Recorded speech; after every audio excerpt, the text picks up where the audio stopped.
பாமக பொதுக்குழு கூட்டத்தில் அன்புமணி ராமதாஸ் பேசி வருகிறார். அந்த காட்சிகளை பார்க்கலாம். இதை இன்னும் ஒரு சிறு காலத்திலே நாம் முடிவு செய்வோம். நல்ல ஒரு கூட்டணியை அமைப்போம், மெகா கூட்டணியை அமைப்போம், நாம் ஆட்சிக்கு வருவோம். அதில் இன்னும் ஒரு சிறு காலத்திலே அது நடைபெறும். உங்கள் மனதிலே என்ன தோன்றுகிறது என்று எனக்கு நன்றாக தெரியும். உங்களுடைய விருப்பப்படியேத்தான் அந்த கூட்டணியை நாம் அமைப்போம்.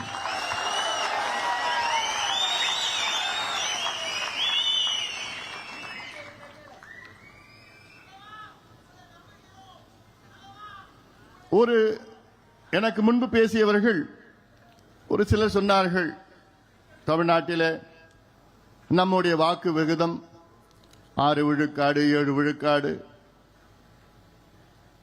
ஆனால் அந்த நேரத்தில் நாம் கூட்டணிக்கு சென்று ஒரு காரணத்தால் தான் அவ்வளவுதான் நாம் பெற முடிந்தது. அதற்கு ஒரு எடுத்துக்காட்டு, இப்போ இந்தியாவிலே தேசிய அளவில் மொத்தம் 100 விழுக்காடு எடுத்துக்கொண்டால் திமுக அதில் 1.25 விழுக்காடு வாக்குகளை தான் திமுக பெற்றிருக்கிறது. தேசிய அளவில் நீங்கள் பார்த்தீர்கள் என்றால் திமுக வெறும் 1.25 வாக்குகள் தான் பெற்றிருக்கிறது, 1.25% வாக்குகள் தான் பெற்றிருக்கிறது. ஆனால் ஒரு மாநிலத்தை ஆளுகின்ற திமுக 40 எம்பிக்கள் வெற்றி பெற்றிருக்கிறது. ஆனால் இந்த சதவீதத்தை பற்றி பெரிதாக நீங்கள் அதை மனதில் வைத்துக் கொள்ள வேண்டாம். அதேதான் பாட்டாளி மக்கள் கட்சியும் 6 விழுக்காடு 7 விழுக்காடு என்றால் நம்முடைய வாக்குகள் நெருக்கத்தில் இருக்கிறது. ஒட்டுமொத்தம் மக்கள் வாக்களித்தால் நிச்சயமாக நம் 40 50 60 சட்டமன்ற உறுப்பினர்கள் வைத்தால் நாம் ஆட்சி நம்முடைய ஆட்சி தான். இது எத்தனையோ உதாரணங்கள் இந்தியாவில் இருக்கிறது. அதை நோக்கி நாம் பயணிக்க வேண்டும். நம்மேல் முதலில் நாம் நம்பிக்கை வைக்க வேண்டும். வருகின்ற அடுத்த ஒரு 6 மாத காலம் கடுமையாக நீங்கள் உழைக்க வேண்டும், ஒற்றுமையாக உழைக்க வேண்டும், நம்பிக்கையோடு உழைக்க வேண்டும். இந்த மேடையில் எத்தனையோ சட்டமன்ற உறுப்பினர்கள், முன்னாள் நாடாளுமன்ற உறுப்பினர்கள், முன்னாள் சட்டமன்ற உறுப்பினர்கள், முன்னாள் பெருந்தலைவர்கள், சேர்மன் இந்த மேடையில் மட்டுமல்ல இங்கே இருக்கின்றீர்கள். இவர்கள் யாரும் நாம் இயக்கத்தில் சேர்கின்ற நேரத்தில் இது நான் எம்பி ஆவேன், எம்எல்ஏ ஆவேன், சேர்மன் ஆவேன், மந்திரி ஆவேன், அந்த நோக்கத்திலே யாரும் வரல. எல்லோரும் மருத்துவர் ஐயா அவர்கள் நம்மை அழைத்தார். அவர்களுக்கு ஒரு கொள்கை இருக்கிறது. அந்த கொள்கை அவர்கள் பிடித்த காரணத்தால் ஐயா அவர்கள் வழியிலே அவர்கள் இணைத்துக் கொண்டார்கள். அந்த பயணத்தில் அவரும் கலந்து கொண்டார்கள். இன்று அந்த பயணம் தொடரும். மீண்டும் நான் சொல்கின்றேன், நம்முடைய வழிகாட்டி ஐயா அவர்கள் தான், நம்முடைய குலதெய்வம் ஐயா அவர்கள் தான். ஐயா அவர்கள் உருவத்திலே இங்கே இல்லை என்றாலும் உள்ளத்தில் இருக்கின்றார்கள். அவர்களுக்கு இங்கே நிரந்தரமாக ஒரு நாற்காலி இருக்கிறது. இது ஐயாவுடைய நாற்காலி. ஐயா நம்முடைய நிறுவனர், அதில் மாற்று கருத்து கிடையாது. அதே வேளையிலே பொறுப்புகளுக்கும் பதவிகளுக்கும் நான் ஆசைப்படுபவன் கிடையாது. என்னை தெரிந்தவர்கள் உங்களுக்கு நன்றாக தெரியும்.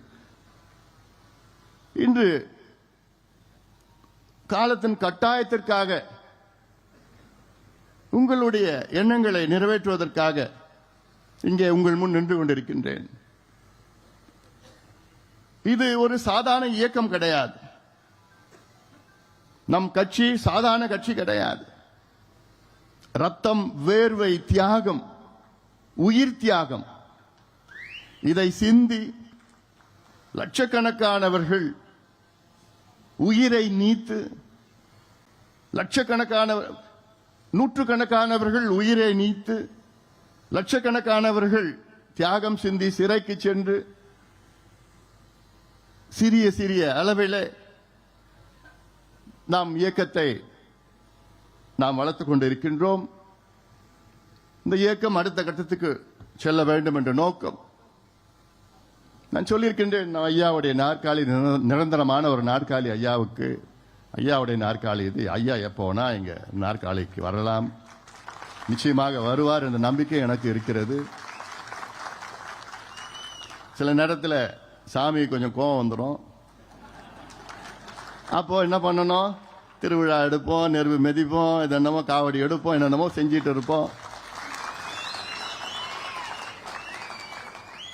இதுல என்ன பிரச்சனைனா பூஜாரி தான் பிரச்சனை.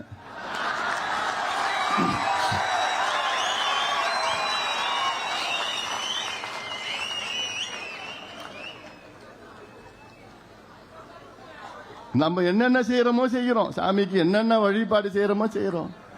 ஆனா அந்த பூஜாரி இடையில கொஞ்சம் தடை. அதேதான்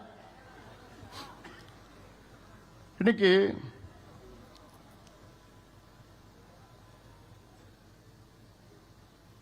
ஐயா அவர்கள் ஒரு தேசிய தலைவர்,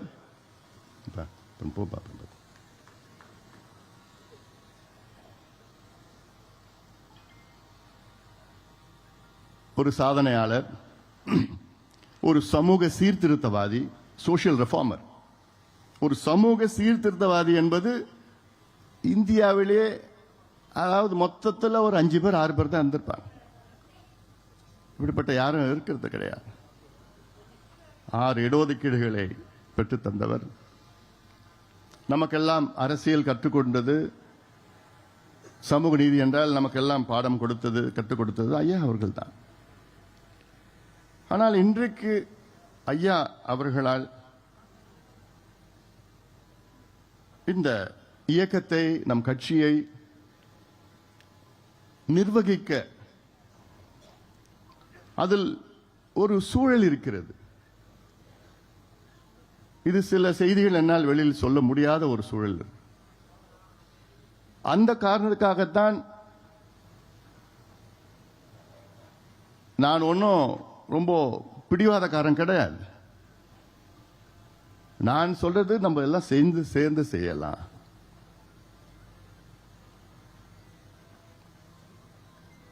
இதுவே ஒரு 5-6 ஆண்டுகளுக்கு முன்பு இப்படி ஒரு சூழல் இருந்ததுன்னா நான் யோசிக்கவே போறது கிடையாது.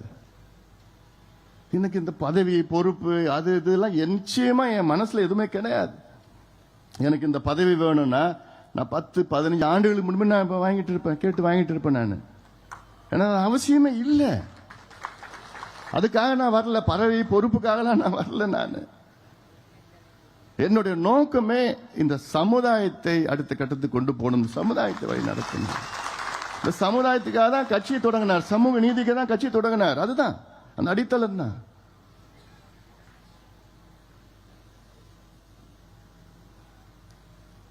இன்னைக்கு ஐயாவை சுத்தி இருக்கின்ற ஒரு சில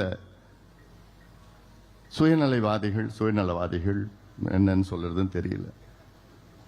இல்ல குள்ளநெறி கூட்டமா, தீய சக்திகளா, பூஜாரியா,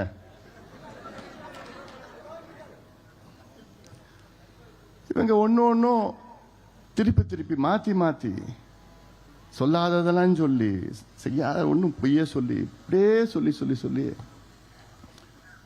ஒரு சில பேர், நிறைய பேர் உங்க மனசுல எல்லாம் எவ்வளவு வலி இருக்கும்னு எனக்கு தெரியுது. எனக்கு நீங்க இங்க வந்திருக்கிறீங்க, உங்க ஒவ்வொரு மனசுலயும் இந்த கண்ணு வேணுமா, இந்த கண்ணு வேணுமா என்ன சொல்லுவீங்க? 2 கண்ணு வேணும் தானே சொல்லுவீங்க. இல்ல இந்த கண்ணு தானே முக்கியம் யாராவது சொல்லுவீங்களா? உங்க வலி என்னால புரிய முடியுது. ஆனா எல்லாத்துக்கும் வேற எனக்கு வலி, அவ்வளோ வலினா தாங்கிட்டு இருக்கிறேன். நான் தூங்கியே எவ்வளோ நாள் ஆகுது. எவ்வளோ மனசுல நான் தாங்கிட்டு இருக்கிறேன், பாரங்களை தாங்கிட்டு இருக்கிறேன். ஆனாலும் அமைதியா இருக்கிற உங்க முன்னாடி நான் சிரிச்சிட்டு தான் இருக்கிறேன்.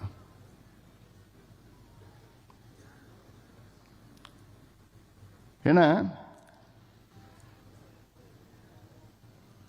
ஒரு தலை பக்கமா செய்திகள் வெளியில வந்துட்டு இருக்குது. தினம் ஏதாவது ஒரு செய்தி, நம்மளை பத்தி, அது நம்மளை பத்தி, என்ன பத்தி, இப்படி பண்ணிட்டான், அப்படி பண்ணிட்டான், இதை செஞ்சிட்டான், அப்படி செஞ்சிட்டான். ஆனா அதை மறுத்தோ அதை பத்தி பேசி அப்படி பண்ணனா அது அப்படி நானும் அதை பத்தி தான் பேசினேன். அப்புறம் ஐயா பேர் கெட்டு போயிடும்.